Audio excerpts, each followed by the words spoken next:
I'd like to call to order the Plan Commission public meeting for Monday, August 3rd. Please rise for the Pledge of Allegiance. Pledge allegiance to the flag of the United States of America and to the republic for which it stands, one nation, under God, indivisible, with liberty and justice for all. Mr. Gramig, would you please call roll? Bill Jarvis. Here. Miles Long. Here. Tom Curris. Here. Chris Rack. Bob Kokon. Here. Gary Emig present. Tom Anderson. Here. Minutes of the Plan Commission public meeting of July 6th. Pleasure of the board. So moved. Motion by Mr. Kokon. Second. Second by Mr. Long. All in favor? Aye. Carries 6-0. First item, Plan Commission case 26887 Brew Coffee, general location 990 US 41, Ryan's re-subdivision of Lot 1. Petitioner Who Brew LLC, Laura Pacino, represented by engineer James Huss Jr., DVG Team Inc., requests primary approval of the US 41 Commercial Corridor Overlay District Development Plan. Good evening, Mr. Huss, Ms. Pacino. Good evening. I think tonight's presentation will be more Q&A than anything else, given that we were here 2 weeks ago for the required study session. Just in summary, we are looking to repurpose the site at 990 US 41. That's the northwest corner of US 41 and Willowbrook Drive, the former Wendy's. The intent is it is a ground-up tear-down of the site for the most part and converting it into a 7 Brew Coffee stand, which is on a very major expansion push into the Chicagoland and Northwest Indiana market, popping up in, obviously, hopefully, Schererville and Hobart. They're in business in Maryville, Crown Point. The list of towns is growing. The packet that you have in front of you this week, as opposed to 2 weeks ago, is very, very much unchanged. The only revisions to it were the removal of the pylon sign that we discussed that the town did not prefer. And then on the signage illustration is the intent to install that sign effectively in the exact same position as the existing aerial Wendy's sign, which is in the northeast corner of the property. We did confer also with the client Who Brew. There was discussion that the monument sign in the packet is actually could be larger. They will be sticking with the intended illustration that you have in your packets, which is within the allowable size regulations. I think everything is pretty straightforward. Again, we're here seeking primary approval and here happy to answer any questions that may have come up in the last 2 weeks. But again, by and large, what you have in your packet is exactly what you saw 2 weeks ago. Okay. And just to make sure, the southwest entrance is going to be closed. That is correct. That will be removed. Yep.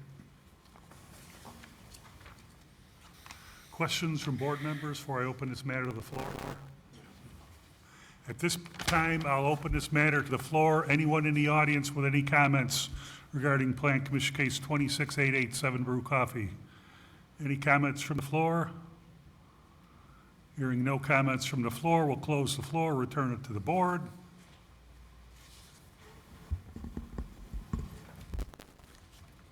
Mr. Chairman, Mr. Corris. can I please ask, the southwest entrance, so that's one that's right in between Home Depot's parking lot, and that's what we're talking about right now, right? Yeah, the one closest to Willowbrook. Okay, I was driving it. So where then is the entrance? So the entrance on the site will have 2 entrances into it via a shared common roadway that's in the REA. Yeah. So the illustration that's on the screen right now, this was part of our discussion when we first came before BZA, is that during normal operations at a 7 Brew, the queuing or the traffic is generally not that heavy. And during those sessions, we will be using the next one north, which Wendy's was using as their access. Okay. And we'll be engaging 2 of the drive lanes. And that's the illustration you have here.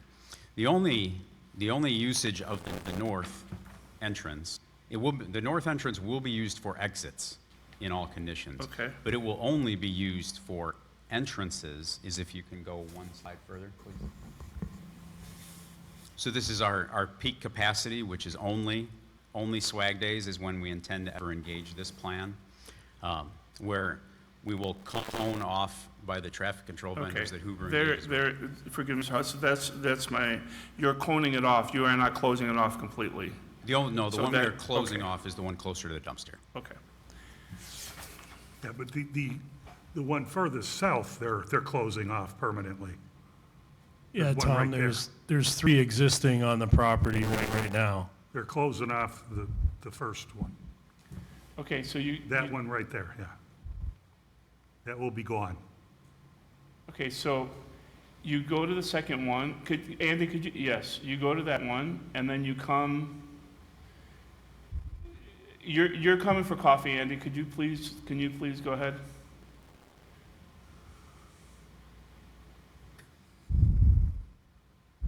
Okay. All right, thank you. Mr. Anderson.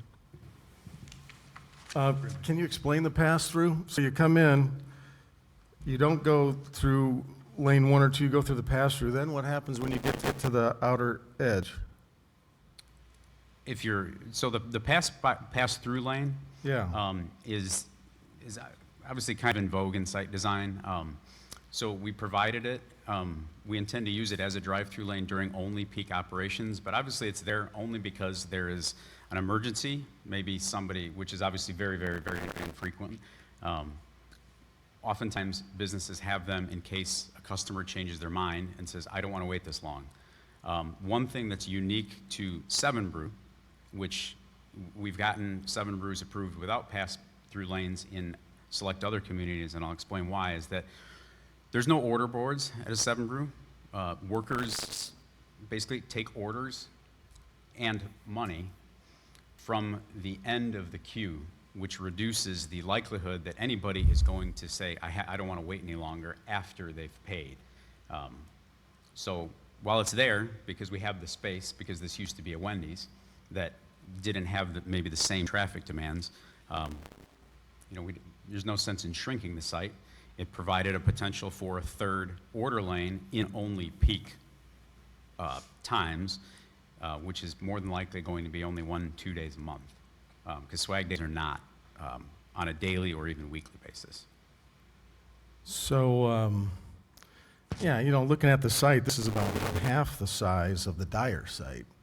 So traffic is a big concern. I think, from what I understand, these promos that you have generated the traffic. It was backed up all Richard Street all the way to Great Lakes Drive. I think, was it 100 cars, 150 cars? With all due respect, I do believe you have your terminology reversed. This property can queue on their property without any spillage onto the surrounding roadway 172% more than the Dyer location. The stacking is, I'm just saying the square footage of the lot is about half the size of Dyer.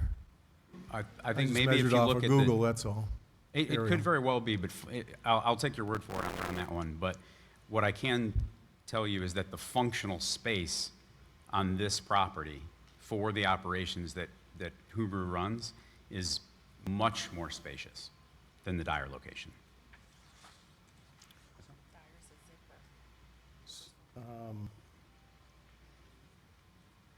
So what about these promos? That's what generated a lot of the traffic, as I understand it, in Dyer?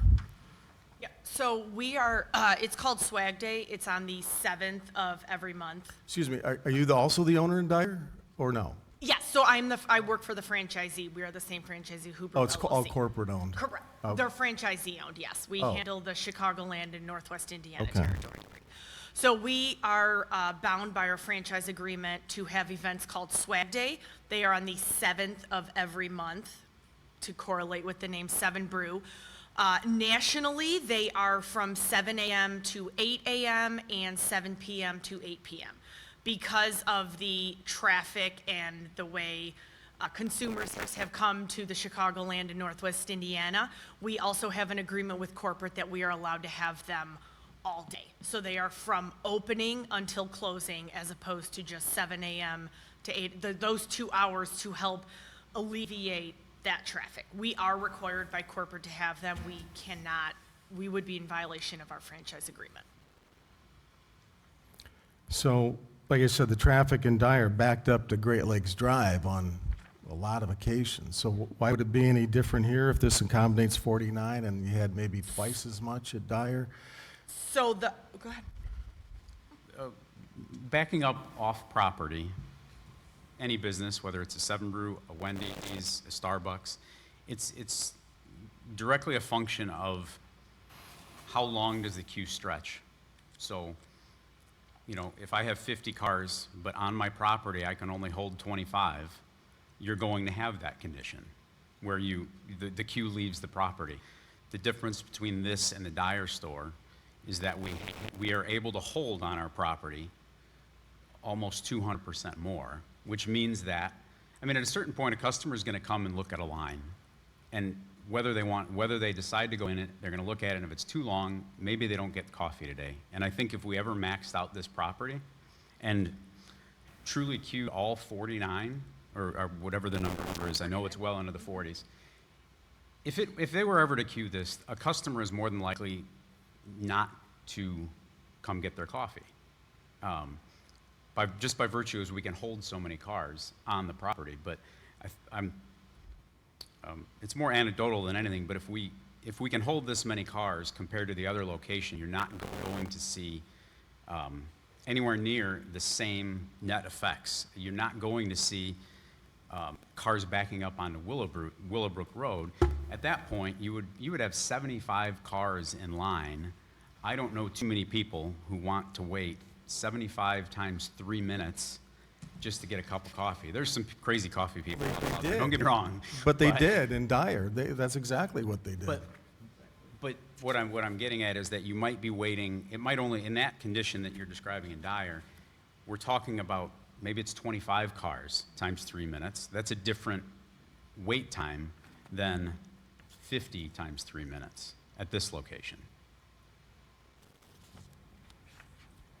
What's the traffic management plan if it starts overflowing? What did you guys do in Dyer with the police and access off of 30? And I know there's police there. Did you guys hire or then had Yeah, your own so security? So we work with the local municipality and the police department.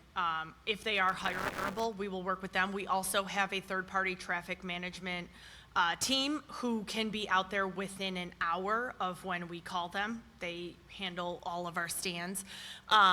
Dyer, I will say, one of the first stands we opened just to give you a little bit of background, when we opened some of our first stands, Dyer, Naperville, Lake Zurich, and the Chicagoland area, corporate was saying you need stacking of a minimum of 15 and half-acre sites. We found that to not be the case in the Chicagoland and Northwest Indiana. Dyer, if you told me today, that would not be a stand that we would ever do again. It is a zipper location. You drive in, you have one drive-through lane that then goes into two. The fact that we have the capabilities to stack 49 on site without leaving the property, this is one of the largest queues that we have in all of, we have 43 stands open right now. I'm working on another 50, and this is probably one of the largest. Our traffic studies that we do for municipalities who require it show a queue of 34 being the maximum. And on swag days, do you not shut down that west entrance and use the north entrance? Yes, we would do that. Yeah, so the traffic would be going straight north. It wouldn't be out on Willowbrook. Correct. It would be heading straight north. Our employees, so through we the lot. also, the traffic management consultants that we hire are on site for, I don't know, this certain period of time, let's call it 2 weeks. They also train our employees once they are off site so that our employees then are able to manage and control the traffic just as if they were there. And we keep them on site for as long as possible.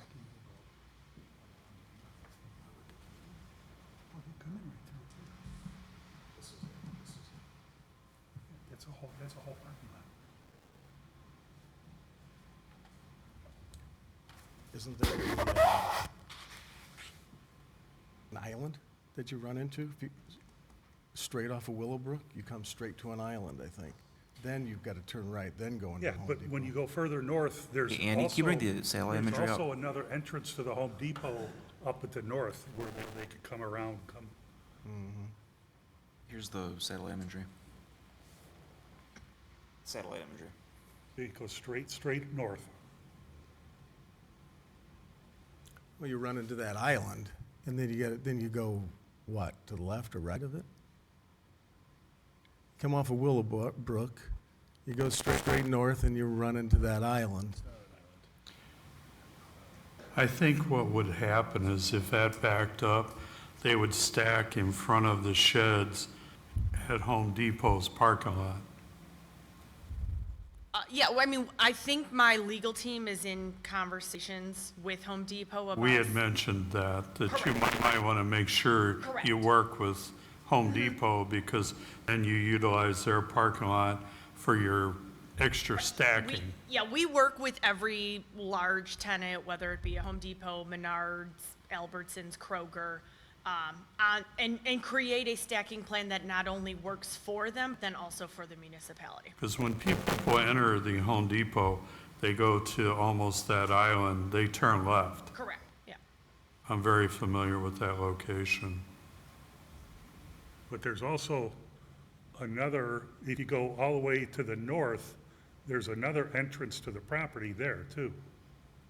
Around the buffet Yeah. restaurant. How many people are gonna use that, Mr. Chairman? How many people would? I've used it when, Ms. Patino, Mr. Chairman, I expressed my concern at the last meeting, I think you remember.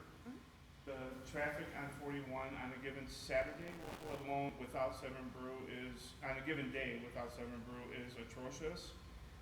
The majority, in my opinion, the majority of people will be coming from Route 41 and turning left at that light, which would back up that light to who knows where, which would back up all of 41. In my opinion, it is way too close to 41. I have a huge concern about the stacking. I have a huge concern about the traffic situation, even if you close the entrance.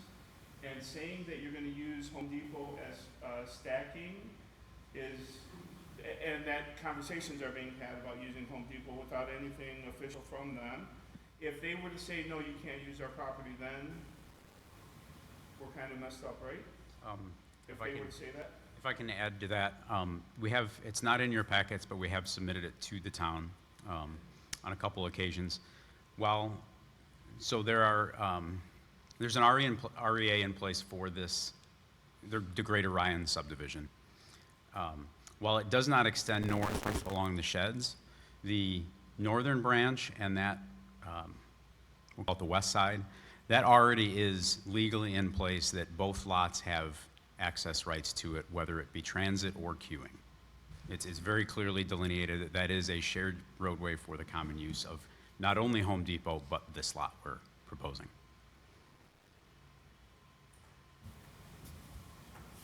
I stopped at and looked at Maryville, and I stopped and looked at Dyer because I knew you folks would be here today. I'm very, very concerned about this being there. I think it's way too close to 41, an already crazy traffic. Yes, there was construction out there today, but it was backed up beyond 77th today. Okay, there's construction going, but it was beyond 77th today. And on a Saturday, it is close to being there naturally without a Seven Brew coming there to stop traffic. So I'm terribly sorry, but I wish you all the best, whatever happens. But I can't, based on the traffic situation, I cannot support this.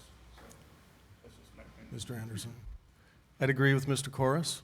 I think that, I mean, it's obviously a successful business, and that's what everybody wants. The Dyer location, after the initial rush, has settled into being manageable. It's the only exception, I'd say. Are you still doing the promos at Dyer? You do? Like I said, we are contractually by our franchisor agreement, we have to have those on the 7th of the month from 7 a.m. to 7 p.m. Isn't there some social media stuff going on too, that promos, is that how you did it, that generated a lot of that traffic? I mean, I think everybody who- TikTok and who Instagram, go- wasn't I there mean, some we stuff we like are a that? TikTok race. That's kind of how it got started, right? We don't have a menu board. You go onto TikTok, you find the drink you want. That's how it all got started. People follow, I think it was like January, it was the Taylor Swift bracelet, then there were the car coasters, then I think May was a rubber ducky. People go crazy for it. I can't explain it, but, yeah, I mean, it's done by social media, but everybody knows that it's on the 7th of every month from 7 a.m. to 7 p.m. Well, that's my comment. I agree with Mr. Corris. It's a high-traffic site. Home Depot's packed. A lot of stuff there going on with all those cars. But I won't berate it if I'm the only one that feels that way. Other questions, comments? Mr. Chairman, two questions. Your people that serve or take the orders, I should say, they don't handle cash, correct? It's just card? We do take cash, but again, our core customer is 15 to 25-year-olds, so I would say that 95% is debit cards and credit cards.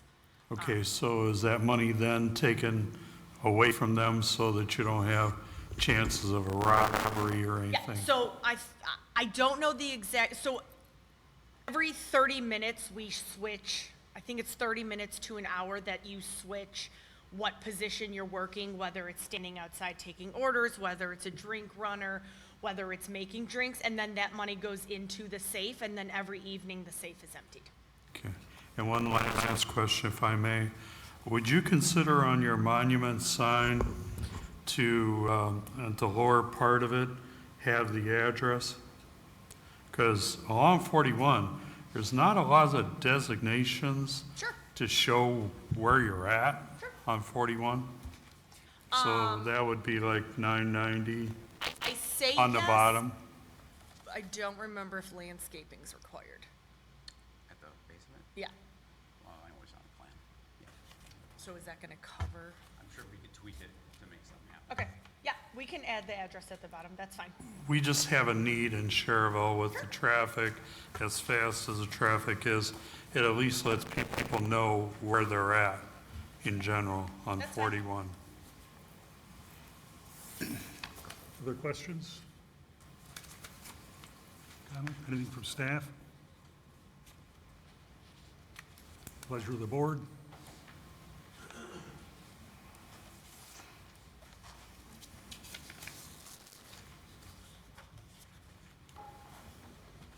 Mr. Chairman, Mr. Jarvis. Plan Commission Case 26-8-8, 7 Brew Coffee, general location 990 US 41, Ryan's, re-subdivision of Lot 1, petitioner Who Brew LLC, Laura Pachinko, represented by engineer James Haas, Jr., DVG Team Incorporated, primary approval of a US 41 Commercial Corridor Overlay District Development Plan. I make a motion to approve pursuant to all state, local, federal regulations. Fees to the town of Schererville be kept current, and that the address be on the monument sign at the bottom. And I think that was everything. I have a motion, do I have a second? Second. Second by Mr. Kokon. Mr. Emig, would you please call roll? Bill Jarvis, Yes. Miles Long, Yes. Tom Corris. Bob Kokon, Yes. Gary Emig, no. Tom Anderson. Yes. 4 to 2.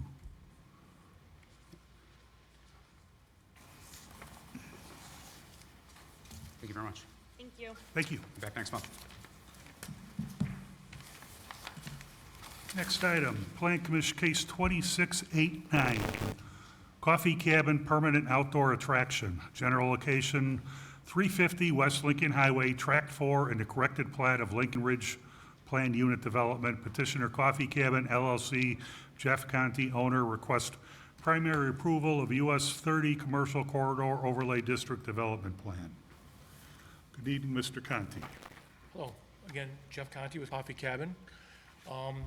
At the study session, I'll just start out. At the study session, there were a few issues that were identified. One I brought up myself that became kind of the biggest issues, which was our desire to put a public restroom in. That was not a part of the original plan. I did go ahead and adjust it. In fact, you can see it's on this drawing has been updated since the packet you have, and you can see the restrooms are actually the building on the other side of Coffee Cabin, of the existing cabin. It's just moved back a little bit to allow room so that the ADA compliant bathroom can be accessed easier by wheelchair. And there's an elevation there. There's about a 26-inch elevation there. We don't want to mess with the drainage. We don't want to mess with anything to do with the, right now the site drains extremely well. It can be pouring rain, and you'll never see a puddle anywhere on site. There's a swale there, and we don't want to mess with that, so the water will be able to just move gradually. So the restrooms are on 2 tiers. The lower level is, and you can see it in one of the drawings. I know I submitted a second drawing as well of the, I think maybe the next one. You can see the restroom there, the pictorial or the front elevation view. You can see the lower view is ground level, and the second one is up 28 inches, so 4 steps of 7 inches. And they're both technically ADA bathrooms. They're both the same size. They both have room. Well, actually, I'm sorry. The second one, the higher one, is not, because we put a utility closet in there for the hot water heater and you know, basically a storage area for supplies and that kind of thing. So I went ahead and I know when we talked last, we talked about possibly reaching out to the health department. I didn't find that to be necessary because at the time, I wasn't trying to find out if it was required. I want to do this. And so I went ahead and submitted my plans to the state for review. And I was hoping to have the review approved by today, but it'll probably be tomorrow. They only had one concern. It was a 10-day process. They've really streamlined it. There's only one question they had concerning the energy code for the state of Indiana. Obviously, it has to be conditioned space. So they had a question about the mini split system we'd be using to condition, to both heat and air condition both restrooms. And so I was able to satisfy that question today. So I assume that I'll have approval tomorrow or sometime this week, a design release for that. When I was here, we weren't sure if that was even required by the state, but it was clarified to me when I called the very next morning that the only thing that's not really required for a state release at this point is storage. Things like, you know, a shed, basically. So they didn't require anything on the attraction itself because it's, like we talked about before, mainly a fancy fence for all intents and purposes. But the restroom is going to have obviously electrical and plumbing and all those things. So well, I went and submitted that plan, so I'd like to add that to the overall plan. Now, when we file for the permits, if there's any issue with the building department in terms of where we have it and those kinds of things, we had planned on putting temporary porta potties out there for the 2 main events we'd planned on doing yet this year, Halloween and Christmas. But I'd like to have this ready before we open. It's a very tight squeeze, obviously.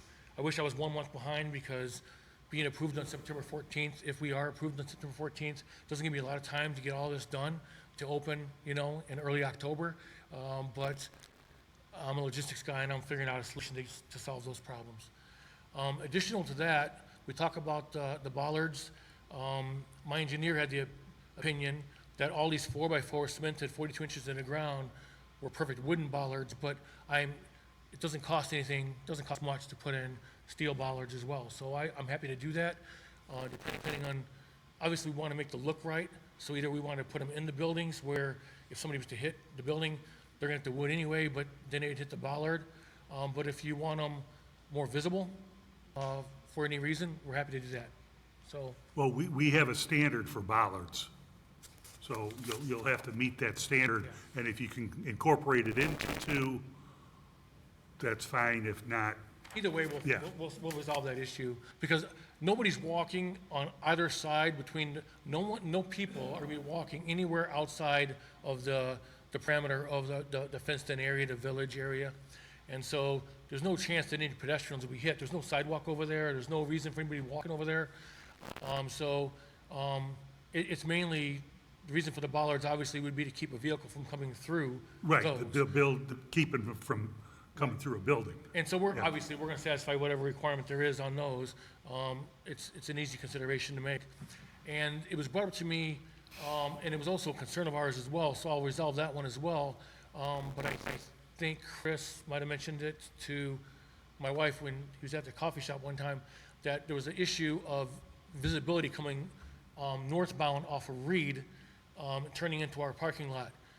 Obviously, I wish there was a stop, I wish it was a four-way stop right there. We're the only ones with a stop. The bank doesn't have one, and there's not one on either side. Because people do treat Reed Lane as a deceleration lane coming off of 30. I'm sure you all know that.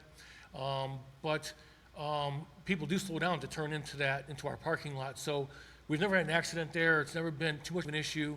I moved the pedestrian traffic intentionally away from that entrance for that purpose. The reason why we have the pedestrian traffic now coming down the drive-through lane when it's closed at night is to move people far away from that so that that won't happen.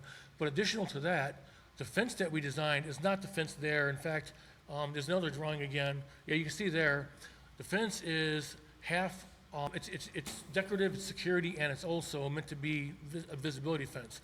I don't want to destroy the visibility. I don't want people standing on the outside wondering what's on the other side of the fence. I want to show off as much as I can. So this is designed for a fence that is very solid. It's got obviously 4x4s and 2x4s and pickets, but the pickets only go 36 inches high, and then the top half is a decorative wire mesh or a powder-coated baluster. Trying to decide on which one we like most because they're both very visible. You can see right through them. So if anybody's standing, if you're driving a car, you can see right through it.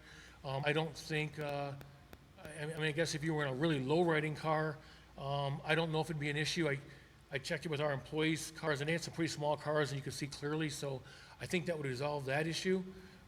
And additional to that, we plan on, when we restripe the parking lot, we're gonna put a crosswalk, painted crosswalk in like you have at the center, at the community center.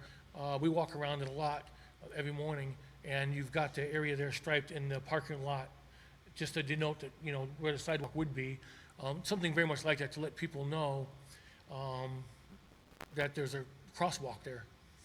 And so there are three solutions to solve that issue, short of putting in stop signs that we don't have control to put in. So we're happy to put any signage up and those kinds of things too. Not that people pay attention to that kind of thing, but right now it's not too much of an issue. It may become an issue if this is a well-attended venue, and I hope it is.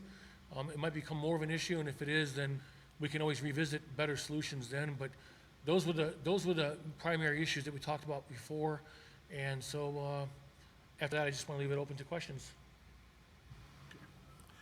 Have you submitted any engineering for the restrooms? No, not to the town yet. No, it's everything's with the state right now. The state does not require engineering drawings. I mean, I've been a builder for Engineering needs to be 35 done years. for- They didn't require that. No, okay. Questions from board members before I open this matter to the floor? At this point, I'll open this matter to the floor. Anyone in the audience with any comments regarding Plan Commission Case 2689, Coffee Cabin? Any comments from the floor? Hearing no comments from the floor, we'll close the floor, return it to the board. Mr. Chairman, Mr. Chair. just a couple of quick questions, Jeff. You are heating and air conditioning the bathrooms, yes? Okay. And you're going to have ballards built into the fence then? Well, we'll do what the town tells us to do. Okay. So.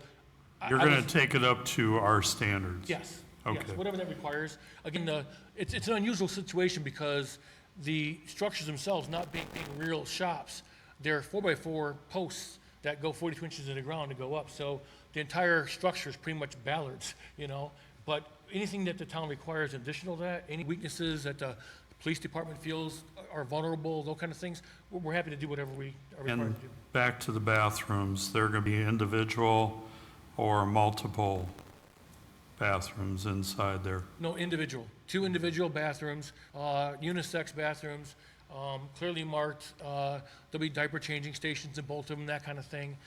Just want to, again, be able to, we think 2 would be plenty sufficient for what we expect to see in terms of the crowds. And again, as you can see, the lower one is the ADA compliant one. The other one's up 4 steps. And the higher step, up the steps, that's the level that the sidewalk will go in front of the entire south length of shops. So that's level. Once you get up to that level, there's no more steps. So we were trying to make it so that, you know, Joe Cruzan's a good friend of ours. We make sure people who are in wheelchairs can access the entire site. Obviously, they can't get up those steps there, but there's a spot just to the east of, or west of that where they can easily, there's a ramp right there where they can easily get up to, it's only a couple inches, so it's a very gradual space. So they can get up there and they can visit the stores and the shops and see all the things we have to see. So. Other And by the way, questions? the space will be heated and air conditioned. This is not going to be open January through March, late March, and so those kinds of things will be on a timer. I mean, we'll turn it down real low so we don't freeze pipes and those kinds of things, but other than that, the public bathrooms will not be available to the public during those cold months. Good. Mr. Rimig? You're saying shops, these are like display type shops, not retail shops? Right, yeah, it's all facade, and so each one, we have a toy store and a candy store, and we're talking to Albanese. Albanese, we sell some of their products, and they might want to put their name on the candy shop, and a couple other local businesses we're talking to about possibly if they want to sponsor something there or be a part of it. We don't want to get away too much from the design, so we're not going to, you know, my son works for Menards, and Menards expressed an interest, but they would require us to design it to fit a Menards scheme, and we're not going to do that because it's an English Tudor style for a reason.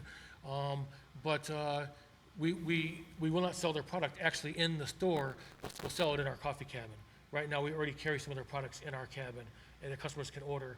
And they'll be themed, for instance, at Halloween, we'll carry some of their Halloween-themed gummies and that kind of thing, and at Christmas time, do the same thing. And so, but yeah, the shops are basically decorative. The reason why we're naming them different shops is so we have obviously a lot of different themes. So there'll be a lot of games and displays and things to, we plan to do a lot of fun things in the windows. So if they're not like hidden object games and things like that, there'll be contraptions that move and it'll amaze people, and then just something to look at, something fun to look at. And of course, there's a bunch of special effects built into the buildings themselves. Little doors that open. For Halloween, we're gonna have keyholes hidden everywhere on the buildings, just little keyholes, and you look into them and you see different things in the keyholes. You might see yourself looking in the keyhole through a camera. You might see a spider. You might see something, you know, depending on the theme of the year. And we're going to have sort of windows, the keyholes, and then we're going to have a lot of displays and photo ops for people, for families. And your parking stays the same, or are you expanding it? I'm sorry? Your parking stays the same, or are you expanding The it? parking stays the same. We'll designate 2. I forgot how many lots do you have, spaces do you have there? I think we have 26 spaces, but 26? there are 700 spaces, I believe, in the shopping center, which is, we're part of a PUD, so that's all part of ours. And so we've already talked to, again, we talked to Helix. Helix is closed when we're open, busiest is it can be at nighttime. And so we're not too worried about people walking over. In fact, it's about the equal distance if you parked in Helix's parking spot or space to walk over to the area where we're bringing people up to the drive-through as it would be to park in front of our shop itself. But we are going to restripe it because right now, as a drive-through, we never had to have handicap spaces. But we are going to make the front spaces, I think we're going to do 3 of the front spaces into handicap spaces. So, That's a question. Mr. Corus? Jeff, your imagination is something else, as always, but can I ask you a question? Sure. Can we go, is there a slide that shows the location? If you're there on a Tuesday afternoon and want to get coffee, you're going the same route that you're going now. The drive-thru is going to stay the same, everything's going to stay the same. The attraction is closed at Tuesday afternoon? it'll actually be open, we haven't decided all that yet. Okay. It'll depend on the season also. Okay. During the busiest parts of the year, we expect to probably open it at noon or 1 o'clock. And so our regular traffic will just be served. But again, right now, we have people that sit out there all day long. Okay, so on a Tuesday afternoon, if the attraction is closed, the drive-through stays the same, and then if the attraction is open, the drive-through stays the same. No, so at around 4 or 5 o'clock, again, we have to decide. Okay. Because right now, we slow down, unfortunately, and it's kind of crazy, we didn't anticipate this, but we slow down pretty drastically between 4 and 6. And so what we'll probably do during the wintertime, when it gets dark at 4:30, we'll probably close the drive-through down. Okay. The gates will close on both ends, Okay, so, and only pedestrian traffic will be allowed through. okay, So, yeah, we don't want cars competing with people. perfect. We'll have a little bit of that in the daytime, on the weekends, but we manage that now, and it's fine. Okay. I think, again, we'll put a crosswalk painted right across where you can see a little cutout there where the handicap spaces are gonna go. As people walk across, that'll also be striped. And Jeff, the hours of operation are until 10 o'clock? Is that accurate during peak season? Sunday through Thursday, Uh-huh. and then on Friday and Saturday, 11 o'clock. 11 o'clock on Saturday, okay, Friday and Saturday, okay. Other questions? Mr. Mr. Chairman. Long? So regarding the gates on the east side, or I can't, which direction is that? Yeah, that gate on that side over there, yes. I'm concerned about visibility as people coming out of that fenced-in area, getting onto the parking lot. You know, will you address that? Like, how will that work exactly? I'm sorry, So there's that gate yeah, where his crosshairs is on your fenced-in area. right? I just want to make sure visibility is good for people coming out of your loop into the parking lot, Oh, yes. and they can actually see what they're pulling into. They can. So again, when the gates close, it's going to make it even easier because now people driving through can see straight through the top of the fence, obviously. Because again, from about this point on, it's a mesh or a ballard, so you can see continuously through. It's a little bit of a tricky issue for us because if you can see, we have the 3 or the 4 picnic tables there, and they all have roofs on them. You can see the fence actually runs around the other side of those. And the reason it does that is in the daytime, when we're operating normally and the drive-thru's being used, we want to make sure that bike riders and walkers, because we get a lot of those, don't have to go into the attraction. And we don't want it at 8 o'clock in the morning to be open anyway. And so people can sit in those picnic tables. So the same fence that wraps around this side also wraps around those picnic tables.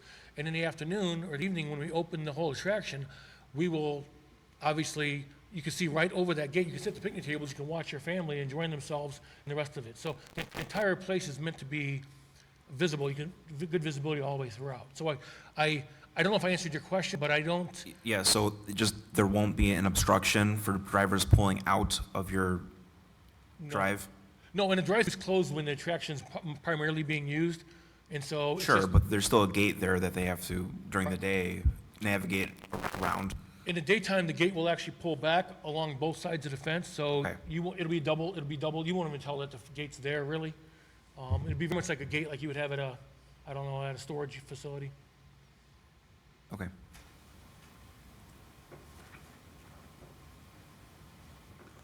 Other questions? Anything from staff? Pleasure of the board.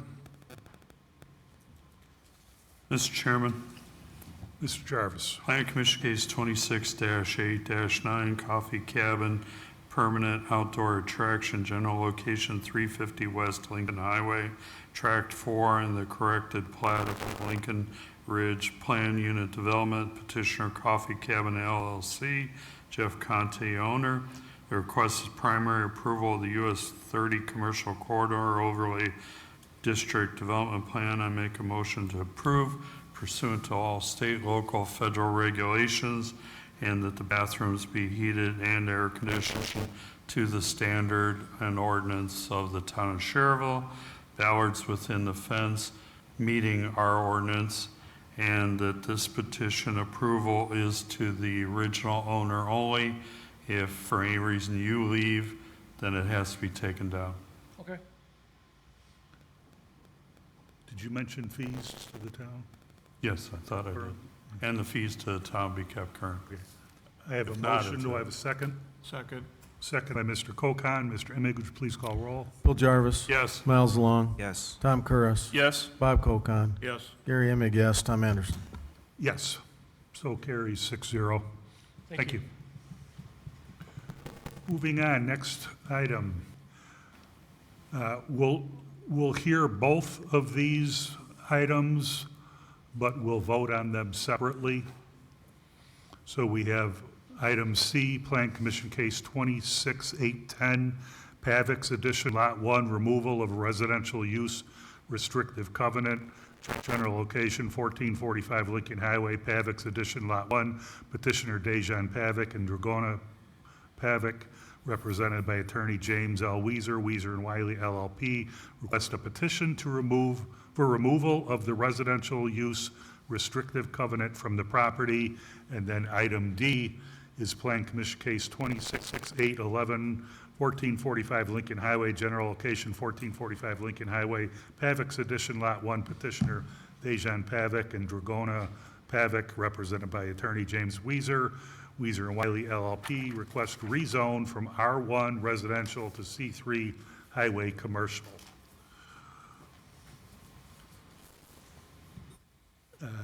Mr. Bartholomew, do we have proofs of publication on this matter? We do. Everything's in order. Okay. I do have correspondence from a neighbor who could not be here she requested I read into the record. Dear Mr. Anderson, I was planning to attend, this is from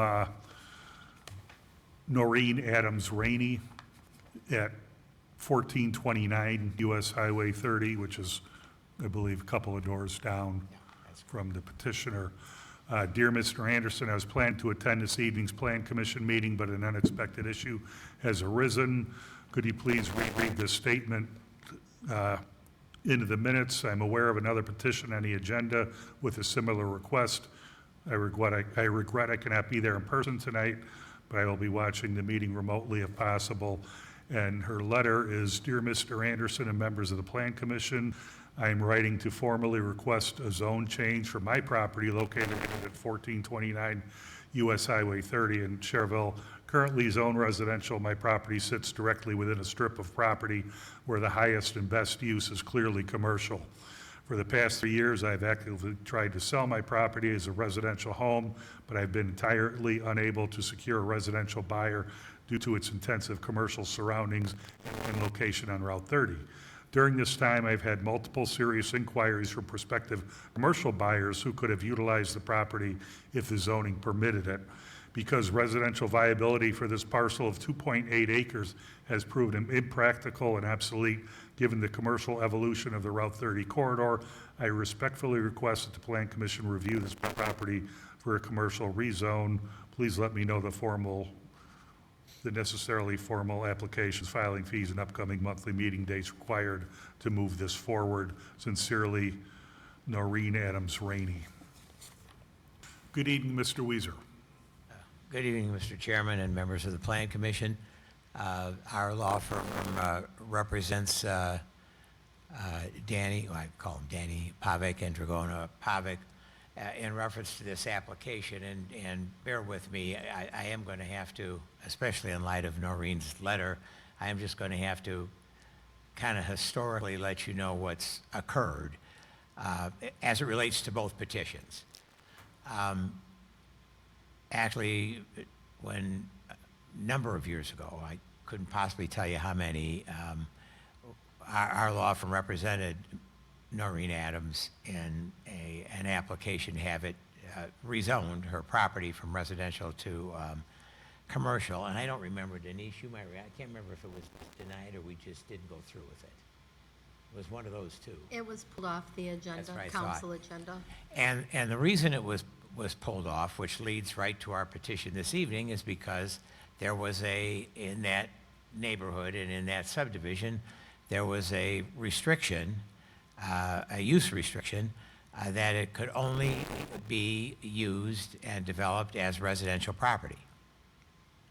And that's initially and historically what's prevented that property or more property owners in that area from making their request or making a request to have it zoned to commercial, because they were stymied or felt they were stymied by the residential use restriction. When Danny came to see me, they had already been before you folks and particularly before the Board of Zoning Appeals to try to find a way to work around the residential use restriction, because you couldn't get people to cooperate to get it removed, and it was very cumbersome to even give it, attempt to get it removed. So several years ago, there was discourse and discussion between prior legal counsel for Mr. Pavic, Mr. and Mrs. Pavic, relative to removing the restriction. And ultimately, and this is what we were here before you or earlier this year, let me put it that way, it was the determination of the town attorney here that given the nature of the property and the fact that it was a platted and subdivided, or a platted subdivision, that there was a procedure, he believed, under the statute that could be employed to remove the residential use restriction, because that seemed to be the most significant barrier to even making the request or preventing someone from even making the request to rezone the property. And we've gone over that procedure, and we followed the procedure that Mr. Austin laid out in his memorandum to the town council and the plan commission. And that's why we're here this evening on that. And we followed that process that he said needed to be employed in order to accomplish the removal of the residential use restriction. And we're here, and he indicates in his procedure that the Plan Commission has the authority to do so under the statute. And that's why we're here on that issue. So we believe that the residential use restriction should be removed, that it's in the best interest of the community that it be removed, which then leads into the request for the rezoning. Again, historically, there's been a number of property owners in that area over several years that have wanted to have that restriction removed, have wanted to see the property zoned commercial consistent with the development, as Noreen stated in her letter, consistent with the development of US 30. It's consistent, in our opinion, it's consistent with the comprehensive plan of the town for the development of US 30. You heard from Ms. Adams that she's tried for the better part of 4 years to sell her property and is unable to because it's what is viewed as and what is anticipated to be a continued commercial development similar to what it is to the east of their property, to the north of their property, to the west of the property primarily, with the exception of this area. So that is why we're here this evening, because the commercial, in our opinion, the C3 district makes the most sense. That designation makes the most sense. Now, we were here, and if we are required to, we can answer some questions regarding a Board of Zoning Appeals process that took place several years ago. But this is, and this is different, and I want to clarify it so everyone understands, especially, I know Bill's on the BZA, I don't know who else on the board here is, but, so they heard this matter at the Board of Zoning, a similar matter at the Board of Zoning Appeals. We think that the commercial zoning designation is right, and the reason it's being the specific reason it's being requested is that Mr. and Mrs. Pavic want to take the existing residential structure that is on there, or a new structure. We're not talking about the garage that Mr. Pavic is using currently. We're talking about the residential structure that is there, and make that a commercial enterprise, a commercial office space on his property. And that's the goal, that is their goal, but The reasoning, because this is a rezone, is that we believe it meets the statutory criteria, the 5 requirements in the statutory criteria. I've already stated it's consistent with the comprehensive plan. It certainly isn't going to have a deleterious effect on the current structures or of the or values of the property that are located adjacent. It would be consistent with the characteristics of the properties. I mean, a little bit to the west, you have the relatively new Powers Health facility. You have Kathy's facility located right there. So we believe that it meets all the criteria. We think it's right for orderly development because we believe, and the town, I think, believes that it ought to be zone commercial. And that's how the corridor, both on north and south, have developed. So the purpose of our request tonight is to have, A, the residential restriction removed pursuant to the procedures set forth by your town attorney, pursuant to, and I'll quote the statute too. The statute he relies on is IC 36-7-4-714, and then furthermore to permit and approve or recommend, I guess probably should say, a favorable recommendation to the town council that the property be rezoned to C3. And we're here to answer, my clients are here to answer some questions. We've had Nick George, who's been working on this since he was in high school, I think. So he's interested in seeing this matter go through as well, and we're here to answer any questions that you might have. I believe when this process started, Mr. Giorgio had hair, and mine was black. I wanted to say that. I didn't have the guts to do that, so. Mr. Bartholomew, are you in agreement with the code that Mr. Weiser has? I have a few questions. So Jim and I talked before the hearing, and one question would be this restrictive covenant, what form does it take exactly? Is it recorded declarations and covenants on for a certain number of parcels that were signed and entered into by all of the owners of those lots? Is that basically what we're dealing with? Yes, I don't know if I can't say, Christian, that was signed by all the owners of the lot, but yes, it was a recorded. Maybe by the subdivider back in the day. Exactly, yeah. Is there anything in the restrictive covenant itself that creates thresholds for owner approval or changes to the covenant in that private recorded document? I don't recall, I don't believe so. I mean, there are some, like what we dealt with on Route 30 on the east side, when the music facility was there. But they had those in it, but I don't believe this did. I can't say with certainty.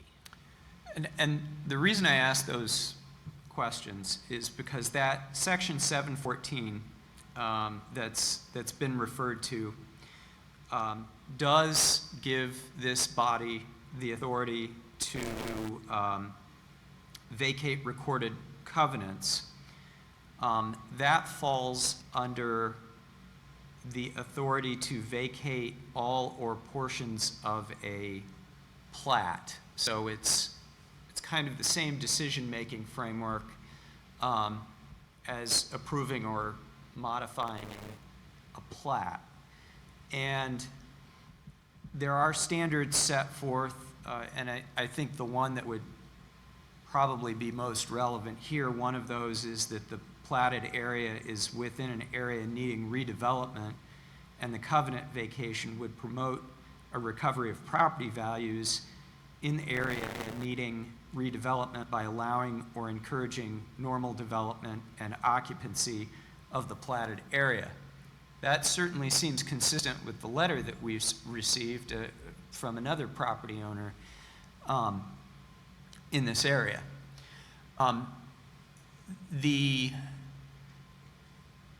If this covenant were filed in accompanying a plat or with that plat when the land was subdeveloped, then it seems to me that that makes a lot of sense, that this body would then have the authority to change it on the basis of this statute. My only concern would be if this were a privately recorded covenant amongst the owners that provided for specific thresholds to change it, whether the decision of this body to then vacate it under this statute might be challenged by an aggrieved owner who says, no, this was a private agreement, not part of the plat that was approved when the plat was approved. I don't know which is the case, because I don't have those covenants right in front of me. Maybe Jim can shed some light on the issue. Well, I could look, if perhaps we could do this. There was an affidavit that was filed, attempted to be filed several years ago by prior counsel. And in that affidavit, it indicated that the owners of the property to be vacated is a restriction in a deed that was recorded in 1953 that the property be used for residential purposes only. It was not a document that had anything in it that said property owners had to agree to this or property owners signed off on this. It appears it was filed by the developer at that time. However, if you would like to continue to proceed, and I can answer questions, I believe I've got the title policy in my file, and I could take a quick look at that. That might enlighten us a little bit.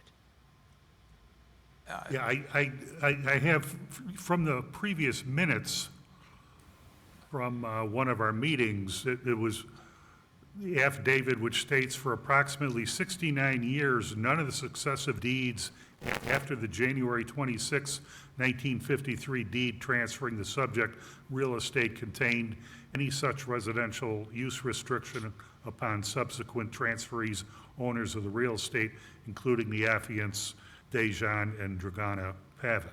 Yeah, None of the deeds since 1953 in transfers have mentioned. ever made reference, that's contained in the affidavit I have. You're reading from the same affidavit I was reading from, Tom. Yeah. Yeah. And that's contained in there. So as transfers were made, that restriction was never even referred to, so certain people that got, so I don't even know if it referred to, I'll take a look at the title policy, but I know in Noreen Adams' case, I remember that, there was no reference to it whatsoever, and there was no knowledge of it until it was pointed out. I couldn't possibly remember how, but somehow we discovered it.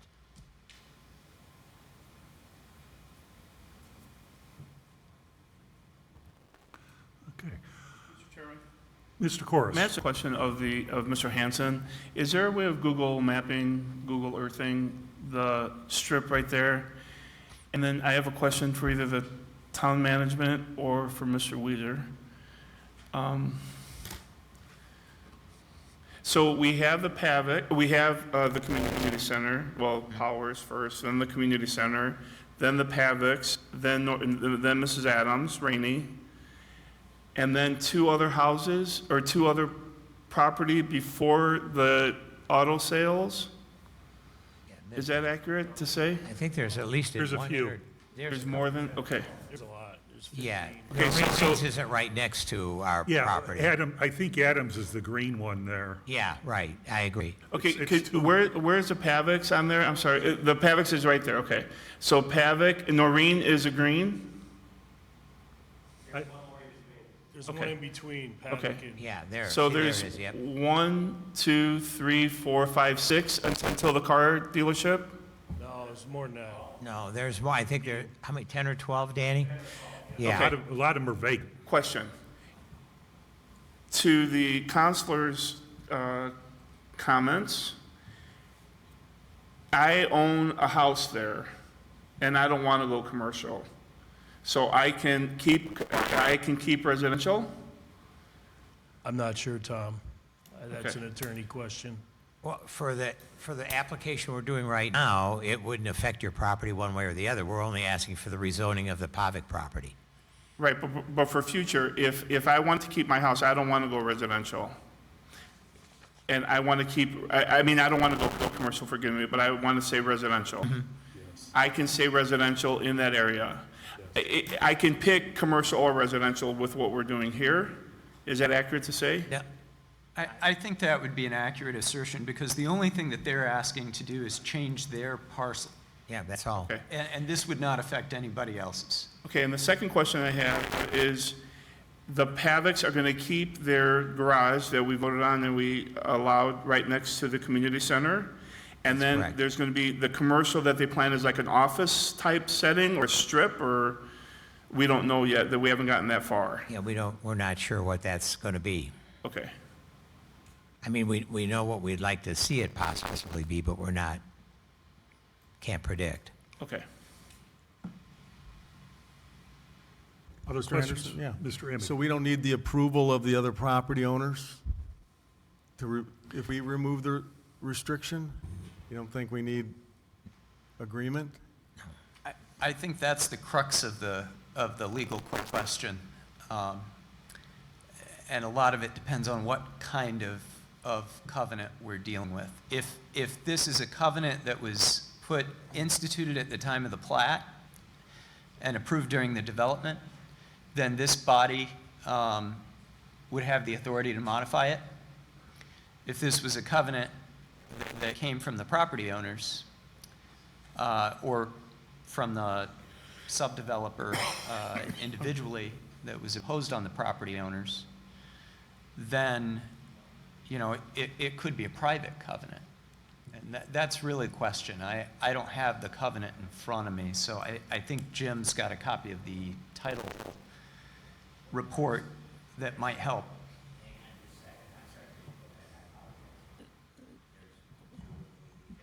And, Mr. Chairman, may I ask another question of you, the Godfather, or staff?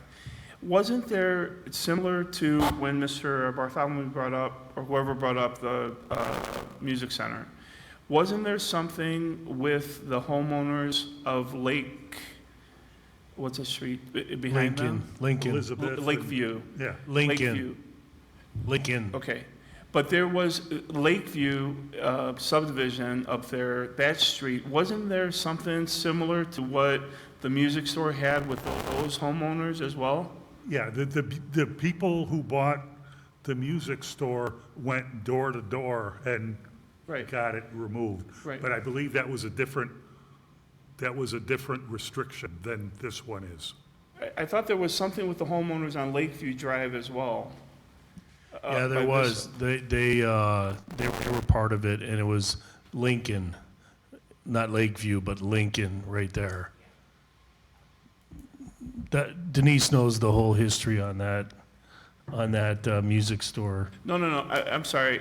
Lakeview Drive is behind the Pavick's house, right? Behind the community That's center. correct.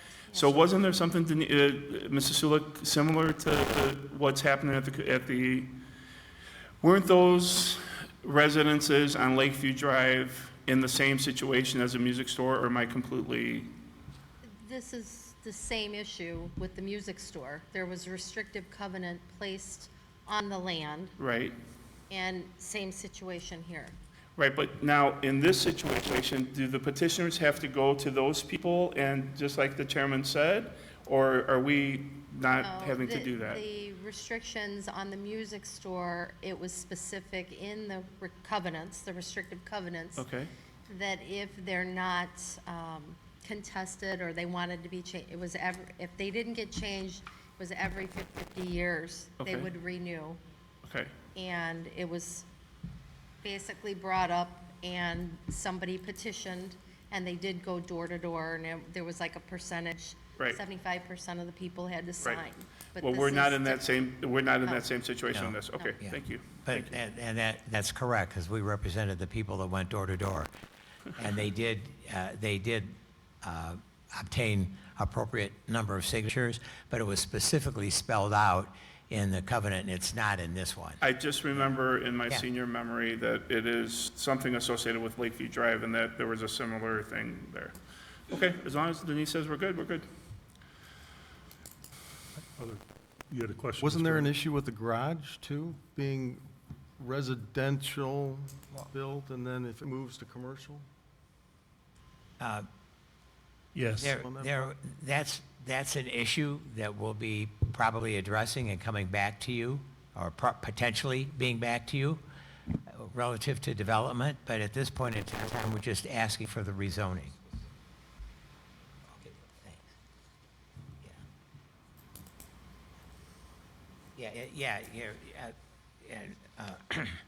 Nick just handed it to me. When the findings of fact by the BZA, and this was in 2020, showed that, and set forth some restrictions. It was approved, and it said approved, and the restrictions that you're addressing says that restriction number 5 was, or condition number 5, says no business to be run out of the garage. And there won't be.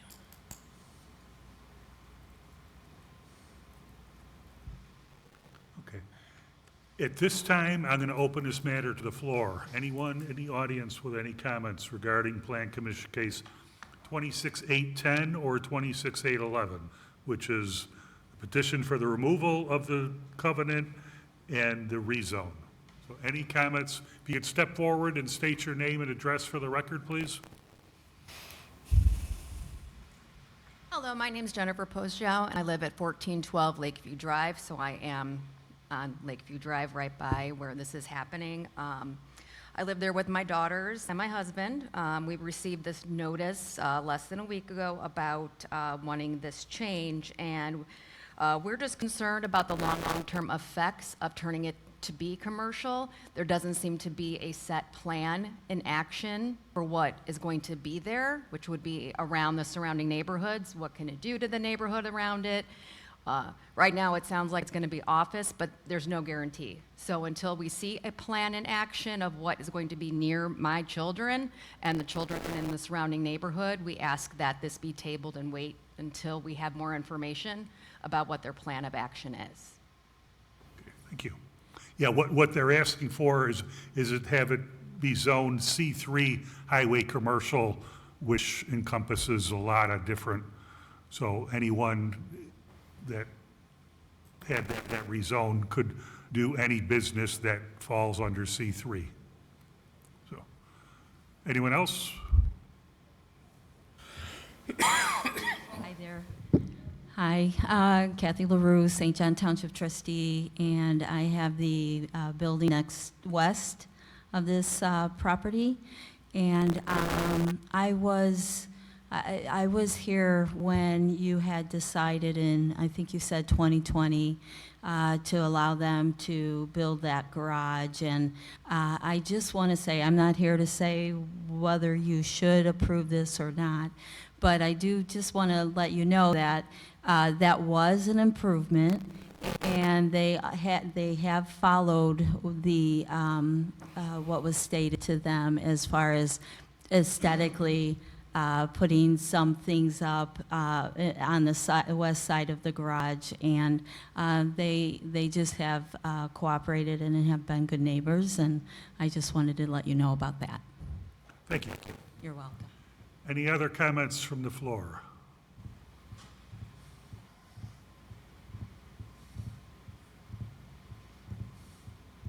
Hello, my name's Alan Dosher. I live at 1450 Lakeview Drive. Sir, can you speak into the mic, Oh, please? I'm sorry. Yeah, my name's Alan Dosher. I live at 1450 Lakeview Drive, directly behind Dan and his wife's property there. And I've known him for a number of years, and I had no reservation about the garage going up. Actually, it is an improvement, and it helps cut down on some of the traffic noise for my residents. And the fence is very nice as well that he put up. And I've talked to him, and I don't see any, I have no reservation about what he's trying to do as far as rezoning goes. Thank you. Okay, thank you. Any other comments from the floor? Being no other comments from the floor, we'll close the floor, return it to the board. So we have two items that we're voting on. The first, and they'll be done separately. The first is a petition to remove the restrictive covenants, and the second vote will be a favorable or unfavorable recommendation to the town council for the rezone from R1 to C3. So are there any other questions or comments from board members for the petitioner? Yes. May I ask Mr. one more Corse. final Sure. question to Mr. Anything you want. Bartholomew? Can we get it's either or. We could do commercial or we could do residential. I own a piece of property that's on Route 30 next to Noreen Adams, or in between. I can either do commercial or residential now, or I have to come up and we have to do what we're doing for the Pavliks. It's an individual by individual basis. I'm sorry, I'm not clear on that. It's an individual by individual Okay. basis. So just like anyone can ask to have their particular parcel of land rezoned. Perfect. That's all they're asking for is pertaining to their individual parcel. So this does not change the whole zone map or anything like that. Perfect.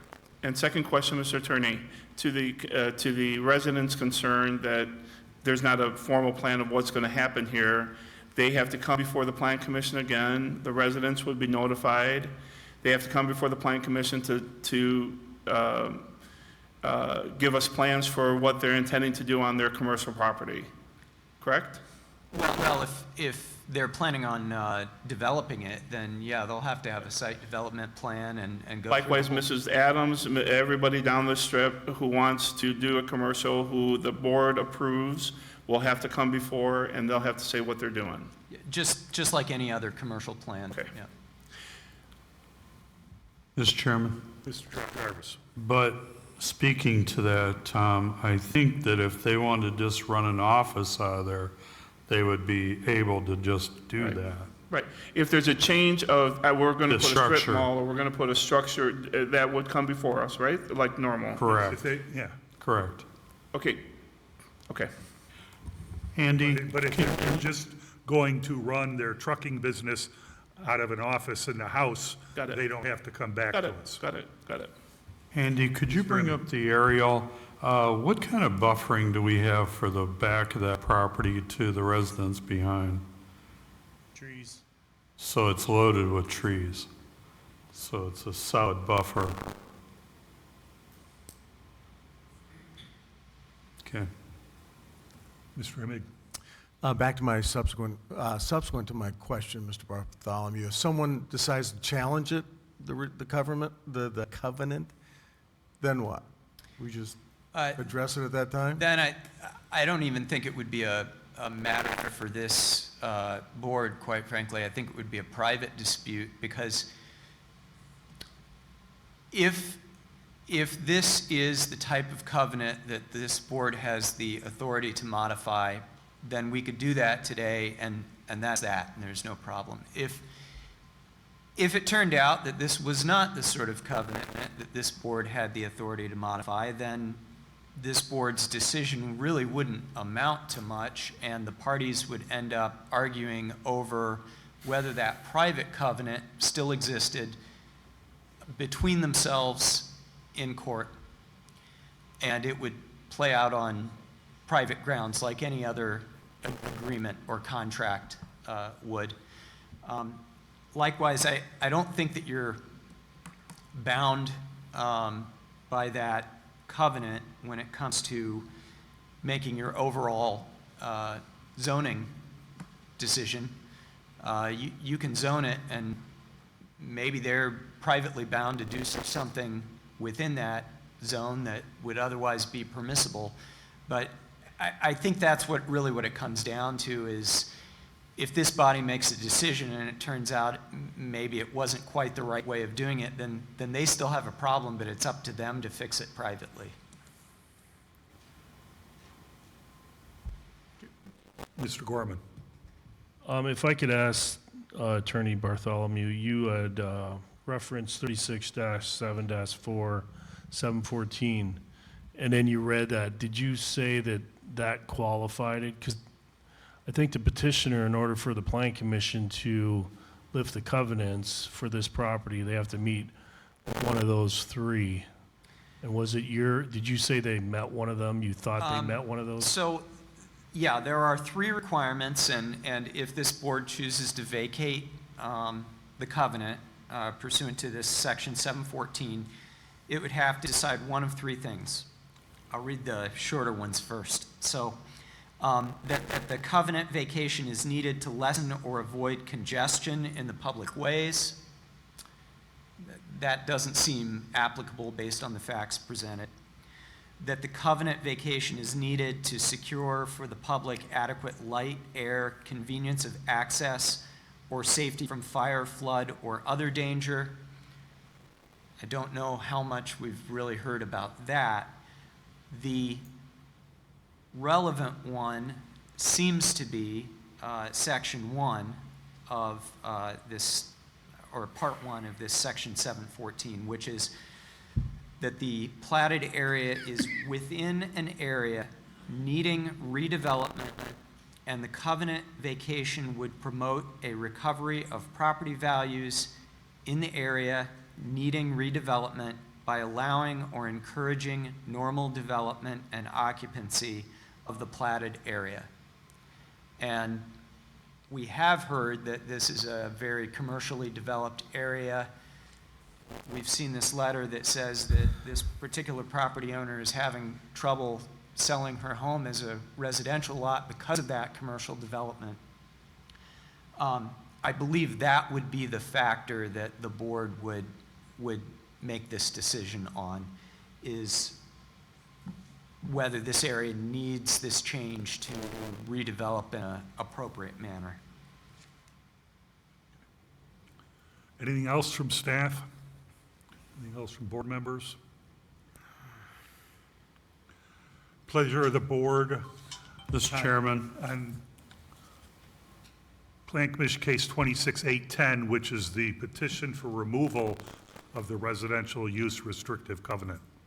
Mr. Chairman, Mr. Jarvis. I think removing the residential going to commercial is a plus because you have the medical center, you have St. John Community Center right across the street, you have a body shop, you have the landscaping and all that right there. So with that said, Plan Commission Case 26-8-10, Pavlik's Addition Lot 1, removal of the residential use restrictive covenant, general location 1445 Lincoln Highway, Pavlik's Addition Lot 1, petitioner Dijon Pavlik and Dragon Pavlik, represented by attorney James L. Weezer and Wiley LLP.